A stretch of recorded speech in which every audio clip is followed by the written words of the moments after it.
PIB brasileiro avança 2,9% em 2022, com forte impulso do setor de serviços, segundo o IBGE. Contrariando dados, presidente Lula diz que a economia não cresceu nada em 2022 e que o desafio do governo é acelerar o PIB. E veja também. Governo lança novo Bolsa Família e pede fiscalização contra fraudes. Ministro Alexandre de Moraes solta mais 52 presos por atos em Brasília em 8 de janeiro. Ao todo, 225 foram soltos. Autoridades dos Estados Unidos e Rússia se reúnem pela primeira vez desde a invasão na Ucrânia em encontro do G20. Consumo moderado do tão apreciado cafezinho pode reduzir o risco de pressão arterial. Agora no Jornal das 18h30.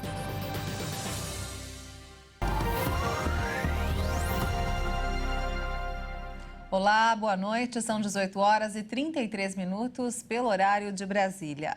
Boa noite. Você acompanha agora as principais notícias do Brasil e do mundo desta quinta-feira.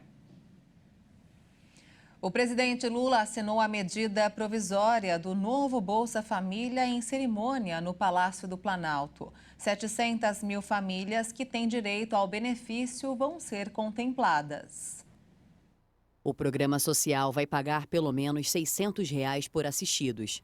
As famílias com crianças de até 6 anos de idade têm direito a um adicional de R$ 150 e ainda um acréscimo de R$ 50 para cada criança e jovens com idades entre 7 e 18 anos. O ministro do Desenvolvimento Social, Wellington Dias, afirmou que a partir do dia 20 começarão a ser feitos os pagamentos já de acordo com as novas regras do Bolsa Família. Dias disse ainda que 700 mil famílias que têm direito ao benefício e estavam de fora do programa vão passar a ser contempladas. Elas vão ocupar o espaço deixado por beneficiários que vão sair do Bolsa Família após o governo ter identificado que havia pagamentos para pessoas que não se encaixavam nos critérios. O objetivo do novo programa social é proporcionar pelo menos R$ 142 por pessoa em cada casa. A economia brasileira cresceu em 2022. O PIB do país avançou quase 3%. Foi o segundo ano seguido de crescimento, recuperando as perdas da pandemia. No ano passado, a economia brasileira movimentou quase 10 trilhões de reais. Os dados foram divulgados hoje pelo IBGE. Com o avanço da vacinação e a flexibilização da pandemia, o setor de serviços, o principal da economia brasileira, ganhou força e impulsionou a atividade econômica. O segmento acelerou principalmente no primeiro semestre, com estímulos fiscais dados à economia, junto com o chamado efeito reabertura, em que o retorno a restaurantes, salões de beleza, turismo e outras atividades provocou um aumento expressivo do consumo. Segundo o IBGE, o Produto Interno Bruto do Brasil cresceu 2,9% no ano de 2022. Apesar do crescimento registrado no ano, no segundo semestre, os fenômenos reduziram o ritmo e causaram uma desaceleração gradual da economia. O resultado foi uma queda de 0,2% no quarto trimestre do ano, interrompendo uma sequência de 5 trimestres positivos. Ainda assim, em relação ao quarto trimestre de 2021, a atividade teve um avanço de 1,9% em 2022. Os grupos que mais tiveram destaques foram serviços e indústria, que juntos representam cerca de 90% do indicador. Apesar do avanço do PIB, Lula declarou que a economia não cresceu nada em 2022 durante seu discurso no Palácio do Planalto. O presidente disse ainda que o cumprimento do Bolsa Família deve vir acompanhado de uma política de crescimento econômico, geração de emprego e transferência de renda por meio do salário. Eu não sei se vocês perceberam, hoje foi publicado os dados do último trimestre do ano. Sabe, a economia brasileira não cresceu nada o ano passado. Então, o desafio que nós temos agora, companheiros, é fazer a economia voltar a crescer. E nós temos que fazer investimento. Primeiro, não permitir que nenhuma obra continue paralisada nesse país. Todas as obras que estão em andamento, nós temos que fazê-las voltar a funcionar. E vamos agora ao mercado financeiro. O dólar fechou em leve alta nesta quinta-feira, após divulgação do Produto Interno Bruto do Brasil em 2022. Também contribuiu para o avanço do dólar frente ao real os números da inflação na zona de euro e a atividade econômica acelerada nos Estados Unidos, que elevam aí a perspectiva de que os juros podem continuar. A moeda norte-americana avançou 0,20% e encerrou o dia cotada a R$ 5,20 na venda. A Petrobras divulgou o seu balanço anual e também do quarto trimestre de 2022. A estatal informou ter registrado um lucro líquido de 188 bilhões e 300 milhões de reais no ano passado, o maior da história da empresa. O resultado ficou 76,6% acima dos 106,6 bilhões reportados em 2021. No quarto trimestre de 2022, a estatal lucrou de forma líquida 43,3 bilhões de reais. Esse valor é 37,6% superior ao registrado na mesma etapa de 2021. A Petrobras também aprovou o pagamento de dividendos, no valor de R$ 2,74 por ação. Segundo a companhia, os proventos serão pagos em 2 parcelas. O Conselho de Administração da Petroleira sugeriu que os acionistas avaliem a criação de uma reserva estatutária para reter até 49 centavos por ação ordinária e preferencial do resultado do exercício social de 2022. O presidente da Petrobras, Jean Paul Prats, disse hoje que a empresa pode seguir outros referenciais fora da PPI, a paridade de preços e importação para definir seus preços. Segundo Prats, a PPI é uma abstração e a Petrobras vai praticar preços competitivos como ela achar melhor. O preço de paridade internacional consiste em vender a gasolina e o diesel pelo mesmo valor que eles são vendidos no resto do mundo. O ministro Alexandre de Moraes, do Supremo Tribunal Federal, soltou mais 52 pessoas presas em decorrência dos atos de 8 de janeiro em Brasília, quando as sedes dos 3 poderes foram invadidas e depredadas. As decisões foram assinadas durante a madrugada e aumenta o número de pessoas que vêm sendo libertadas desde o início da semana por Moraes, relator das ações relativas ao 8 de janeiro no Supremo. Com as novas ordens de soltura, o total de libertados chega a 225. Todos os libertados devem se apresentar na comarca de sua residência em 24 horas a partir do momento que deixarem o complexo penitenciário da Papuda.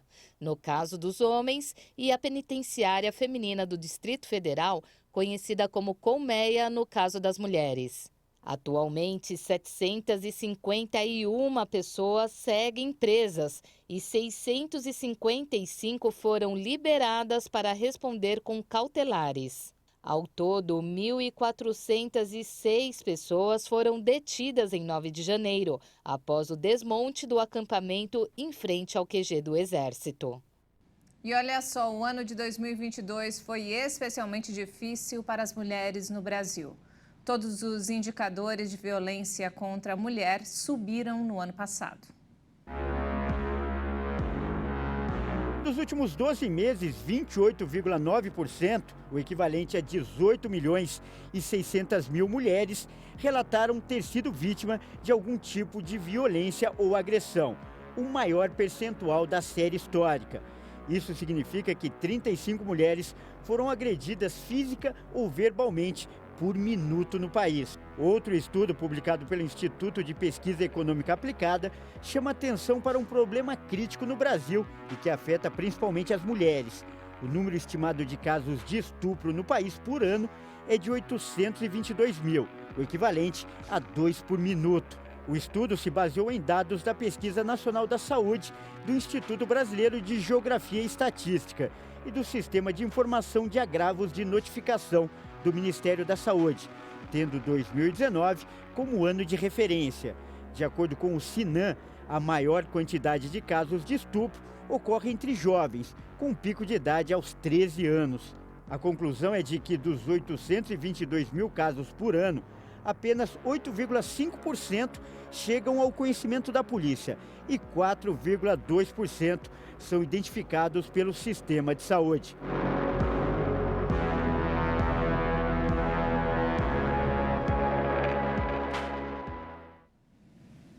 E veja a seguir. Autoridades dos Estados Unidos e Rússia se reúnem pela primeira vez desde a invasão na Ucrânia. E ainda, o consumo moderado do tão apreciado cafezinho pode reduzir o risco de pressão arterial.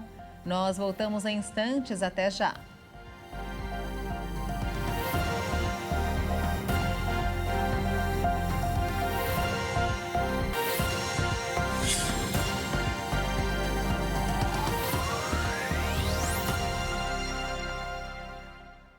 Estamos de volta, 18 horas e 45 minutos pelo horário de Brasília. E depois dos aeroportos, o governo de São Paulo decidiu hoje retirar a obrigatoriedade do uso de máscaras de proteção no transporte público do estado.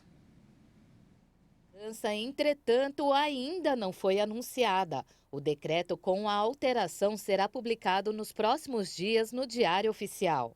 O Comitê Executivo do Estado se reuniu para discutir a liberação após o fim da obrigatoriedade em aeroportos e aviões, determinada pela Agência Nacional de Vigilância Sanitária no último dia 1º. O uso obrigatório tinha sido revogado em setembro de 2022 pelo governo e a prefeitura. Porém, em novembro, após a alta de casos de Covid-19, os governos decidiram retomar a obrigatoriedade da proteção facial.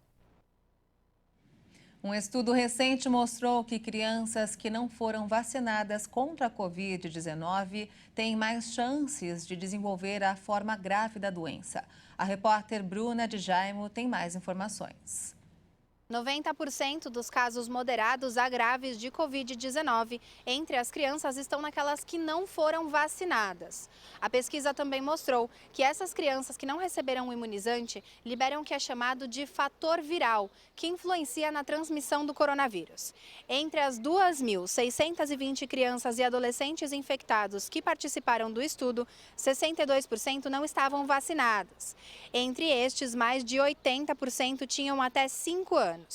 Os menores de 3 anos apresentaram maior risco de ter Covid-19 grave. Crianças de outras idades que ainda não tinham recebido o imunizante também mostraram maior chance de ter sintomas moderados a graves em relação às que foram vacinadas. Então agora atenção ao esquema vacinal para imunizar os pequenos. Crianças de 6 meses a menores de 5 anos serão vacinados com a Pfizer em 3 doses com intervalos de 4 semanas após a primeira dose e 8 semanas após a segunda dose. Crianças de 3 anos a menores de 5 anos, a vacina é a Coronavac, primeira, segunda e dose de reforço com 4 semanas entre a primeira dose e a segunda dose e o reforço com 4 meses de diferença da segunda dose e aí é feito preferencialmente com a vacina da Pfizer. As crianças de 5 anos a 11 anos podem tomar tanto a Pfizer quanto a Coronavac. Aos papais e às mamães também podem aproveitar essa ida até o posto de saúde para colocar em dia a carteirinha de vacinação das crianças. De São Paulo, Bruna de Jaimo. Nos destaques internacionais, a Rússia declarou que um grupo de combatentes ucranianos entrou no sul do país e abriu fogo contra civis. A Ucrânia rejeita a alegação e a classificou de provocação deliberada. Os serviços de segurança russos e as autoridades locais da região de Briansk informaram que realizaram operações para eliminar um grupo de sabotadores ucranianos infiltrados na região, localizada a cerca de 400 quilômetros de Moscou. O saldo oficial era de um civil morto e uma criança ferida. Do outro lado, a presidência ucraniana denunciou o relato como uma provocação deliberada da Rússia para assustar a população e justificar sua ofensiva contra a Ucrânia. De acordo com autoridades, o incidente pode estar relacionado a uma ação de milícias russas que operam com métodos de guerrilha. As regiões de fronteira da Rússia com a Ucrânia sofreram vários bombardeios desde o início do conflito, mas é raro as autoridades relatarem um grupo de sabotagem. E o secretário de Estado dos Estados Unidos, Antony Blinken, se reuniu hoje rapidamente com o ministro das Relações Exteriores da Rússia, Sergei Lavrov, à margem da reunião do G20 em Nova Delhi. É a primeira vez que eles se encontram desde a invasão na Ucrânia. O secretário do Estado americano iniciou encontros bilaterais antes mesmo do início da reunião do G20. Um dos assuntos entre Antony Blinken e Sergei Lavrov, nessa quinta-feira, foi a viagem do presidente Lula a Washington no mês passado para o encontro com o presidente Joe Biden, que foi considerado muito positivo. Blinken destacou que o Brasil assumiu a presidência rotativa do G20 a partir de dezembro e citou temas prioritários entre os dois países, como as mudanças climáticas e segurança alimentar e energética. Segundo fontes do governo americano, Blinken teria reiterado que Washington está preparado para defender a Ucrânia pelo tempo necessário. O secretário americano teria pedido que o governo russo volte atrás na suspensão do acordo nuclear com os Estados Unidos. O primeiro-ministro indiano convocou os países do G20 a entrarem em um consenso sobre questões globais, apesar das diferenças comuns. A guerra entre a Rússia e a Ucrânia é um dos principais assuntos da reunião. E vamos conferir agora um resgate que foi considerado um verdadeiro milagre. 3 semanas depois do terremoto que deixou mais de 50 mil mortos na Turquia e na Síria, um cachorro foi resgatado com vida dos escombros de um prédio na Turquia. O animal foi encaminhado para uma associação veterinária onde recebe cuidados. Vamos ver. Alex. Um vídeo divulgado pela agência de notícias DH mostra os socorristas realizando o salvamento do animal, que estava preso entre 2 grandes paredes de concreto. Desde o dia 6 de fevereiro, equipes de emergência conseguiram salvar centenas de gatos, cães, coelhos e aves presos em Antáquia, uma das cidades mais afetadas pela tragédia. As histórias de resgates de animais são um bálsamo para os turcos, que enfrentam o maior desastre natural de sua história após o período otomano. E olha só, em um mundo que consome 10 milhões de toneladas de café em um único ano, as notícias sobre os grãos podem causar preocupação ou alívio. É verdade. A novidade de um estudo é que a tão apreciada bebida pode até reduzir o risco de pressão arterial.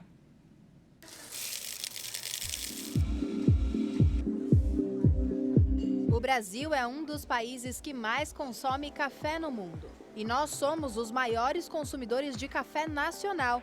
Ou seja, consumimos o que produzimos em grande quantidade e de diversas formas. E a bebida não tem uma origem exata, mas muitos estudiosos dizem que lá no século IX, nas terras altas da Etiópia, um pastor notou que quando as suas ovelhas comiam um determinado fruto vermelho, ficavam mais ativas. O grão então foi colhido e feito em infusão, até para tentar entender como aquilo agia. E foi assim que surgiu o tão amado café. Claro que existem outras teorias sobre a descoberta da bebida, mas isso nem importa tanto quando falamos do dia que começa com um cafezinho. De manhã, precisa ter um café preto ou pode começar o dia sem o café? Precisa e ainda sem açúcar. Café puro ou café com leite, como eu vou tomar agora. Tem que ter, eu não consigo acordar, parece que o dia não começa. Olha, já fazem alguns anos que eu não começo o dia sem tomar o café, eu preciso tomar o café. Não dá. Claro, um cafezinho ainda com canela. Me dá dor de cabeça, não consigo ficar sem o café. Eu tenho que tomar, pelo menos um pouquinho. Dizem que quem toma café no começo do dia tem melhora no ânimo e melhor capacidade de concentração. Bom, o café, ele é um estimulante natural, né?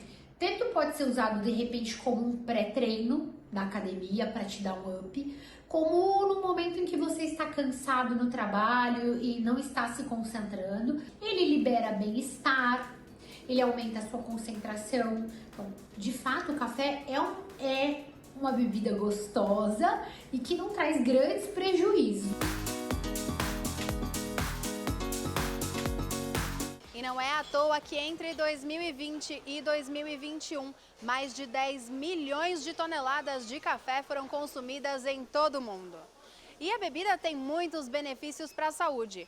A descoberta mais recente é que quem consome entre 2 e 3 xícaras de café por dia tem pressão arterial mais baixa do que aquelas pessoas que não consomem a bebida ou tomam apenas uma xícara.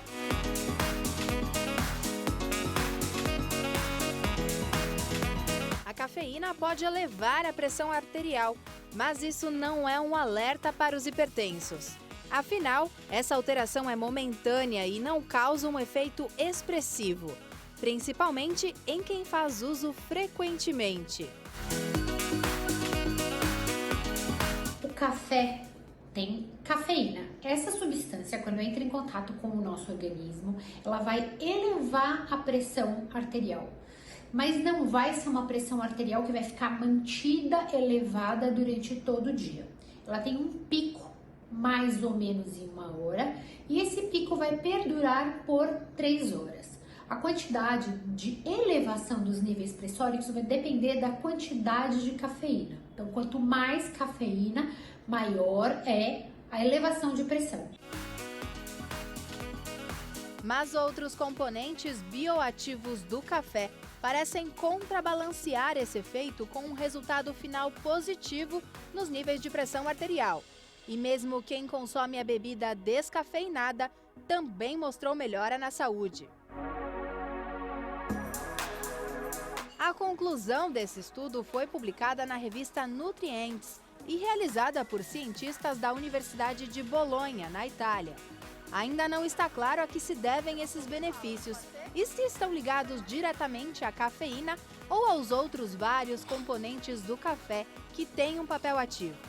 A bebida, rica em vitaminas B2, B3, B5, manganês, magnésio e potássio, quando consumida em doses controladas, só tem benefícios para a saúde.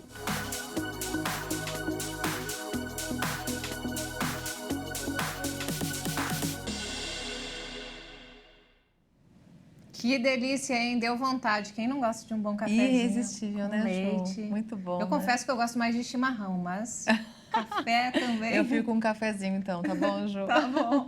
E não temos mais tempo, essa edição fica por aqui. Mais informações ao longo da nossa programação. Ótima noite para você. Obrigada pela sua companhia, uma boa noite para você e até amanhã.